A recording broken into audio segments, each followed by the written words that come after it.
I thought today we would talk about it's a new bill that is being considered, or some laws are being considered here in Southern California, and that is if people have a home rain capture system, right? Rainwater rainwater. Capture. Yeah, Yes. I don't even know what rainwater is. I live in Southern California. What the hell's rainwater?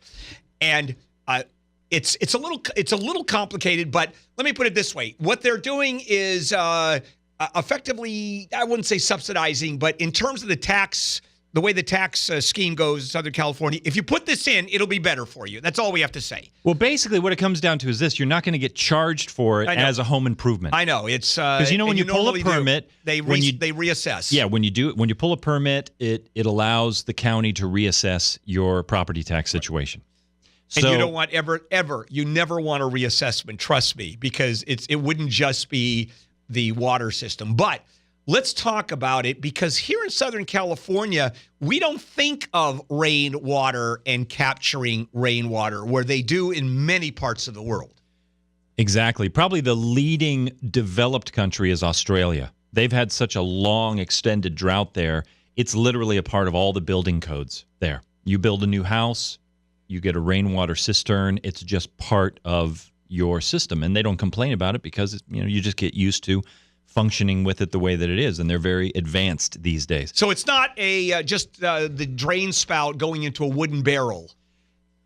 It can be that simple, but the point is a wooden barrel that holds 60 gallons of water isn't going to do anybody really any good. We're talking about a significant amount of capture: 500 gallons, 1,000 gallons, 2,000 gallons, which this is the thing. You talk about Southern California. Still, despite the drought, our average rainfall here is about 15 inches, okay? During the last two drought years, it was 6 inches or so. But here are the numbers. 1 inch of rain falling on 1 square foot of roof produces 0.6 gallons of water runoff. So what that means is, let's say you got a 1,500 square foot house. You got 1,500 square feet of roof. A 1 inch rainstorm, or let's say an inch of rain when the rains come, over a week or so, that is 935 gallons of water rolling off your roof. And if we do the average, we're talking about 12 to 14,000 gallons of water coming off of homes in Los Angeles every year.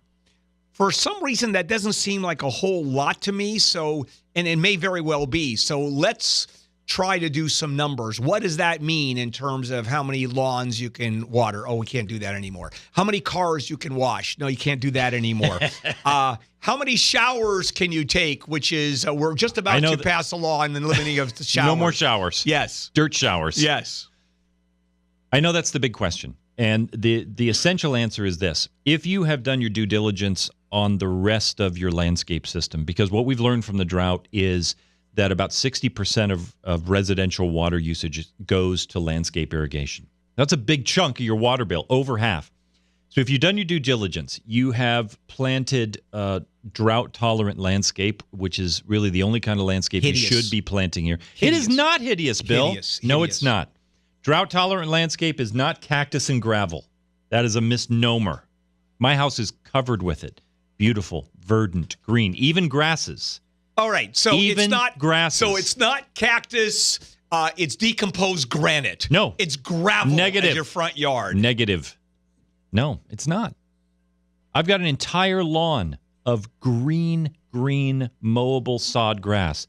It happens to be grass that is native California grass, not eastern Kentucky bluegrass, and as a result, it's as drought tolerant as any of the succulent and cactus lawns that you can put in. Not many people know about it. We'll have to talk about that later. But the point is this. You've done your due diligence on your landscaping. You've made it beautiful, but wisely you've made it drought tolerant. You've gotten rid of all your heavy wasting water into the air sprinklers, and you've put in micro drip systems on everything that isn't turf. Turf has to be sprinkled. But everything that isn't turf should have a line running right to the root of the plant, just dripping water right there where it counts. You've done all of that. Then you turn around and you put in a 1,000-gallon cistern or one of these low-profile tanks up or near the house or at the back end of the property, it doesn't matter where it is. You hide that somewhere on the property.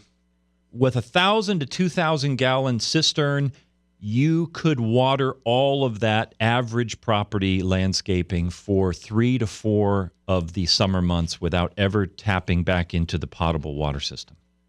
And that's not a bad deal. We're talking about a third of the year of your landscaping water. And during the wet years, you're using relatively little, you're not using very much water. The bigger the tank, the more you recapture. If you were to recapture all of the rainwater that hits a Southern California roof, 12,000 gallons, then you pretty much wouldn't have to rely on the city water system at all for your landscape. Now, why wouldn't you capture all of it? If you're putting a system in, I'm assuming you're using your rain gutters. Exactly. All right, so that captures all the water coming down, doesn't it? Well, they channel all the water coming down. Now the question is, how big of a tank do you want to put in? Because the tanks can get sizey. They are smaller than what a lot of people think in terms of getting a 1,000 or 2,000 gallons. You can actually buy these tanks that go high and are built to stay flat. They're like the depth of a cabinet, and they could go in the side yard of your house. We've got some images, and I think Tina is posting images as well, and you guys have got some images to throw up of these space-saving tanks.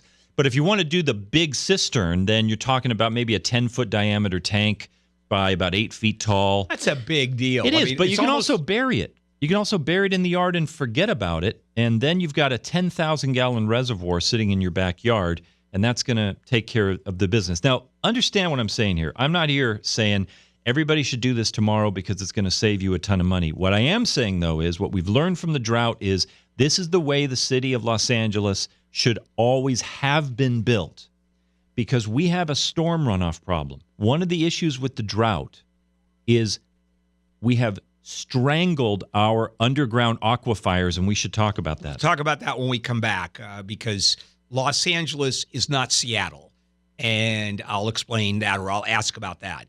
This is KFI AM 640